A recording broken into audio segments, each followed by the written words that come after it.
हे मनुष्य, कब तक तू दूसरों की रोशनी में चलने की कोशिश करेगा? ज़रा अपने अंदर के दीपक को प्रज्वलित करने की कोशिश तो करो। सभी तरह की हीन भावनाओं को त्याग कर अपने आप को पुष्ट करने की कोशिश तो करो।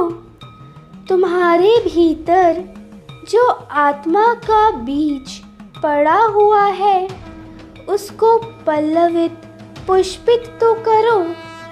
यह जीवन तुम्हारा है, यह जीवन यात्रा भी तुम्हारी ही है। फिर संघर्ष भी तुम्हें ही करना होगा। जिस तरह तुम सांसें लोगे तभी जिंदा रह सकते हो। तुम्हारी जगह कोई और तो सांस नहीं ले सकता।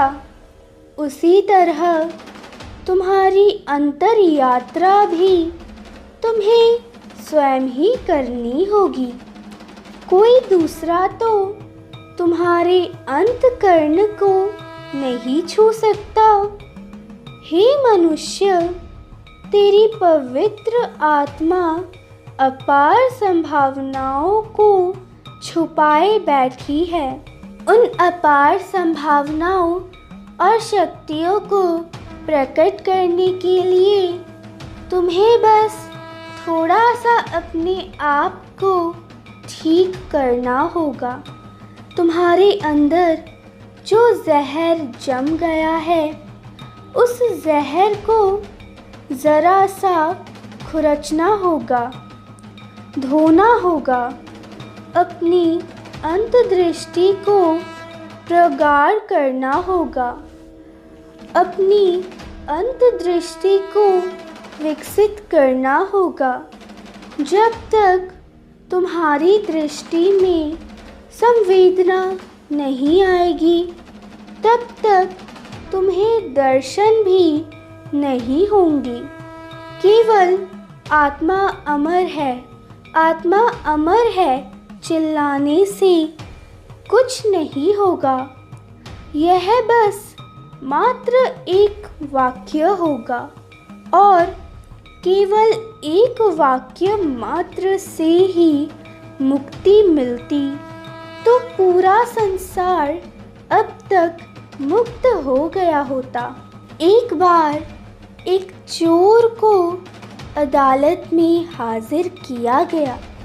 जज ने चोर से पूछा, क्या तुमने चोरी की?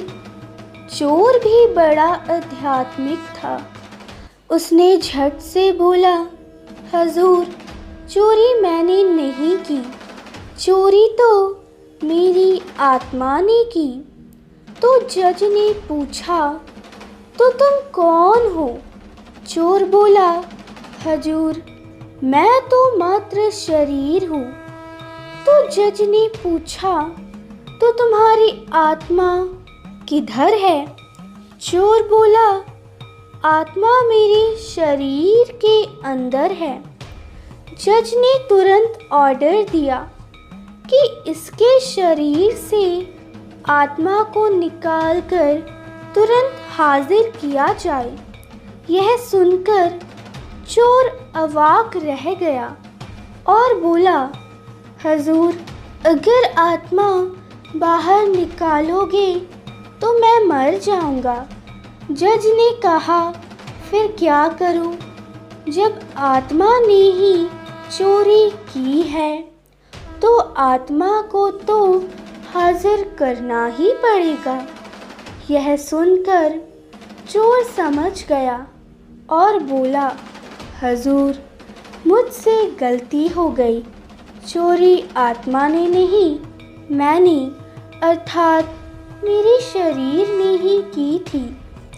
तो देखा तुमने, ऐसे तो इंसान अध्यात्म के पथ पर चलना नहीं चाहता, किंतु अपने स्वार्थ के लिए आत्मा को आगे कर देता है।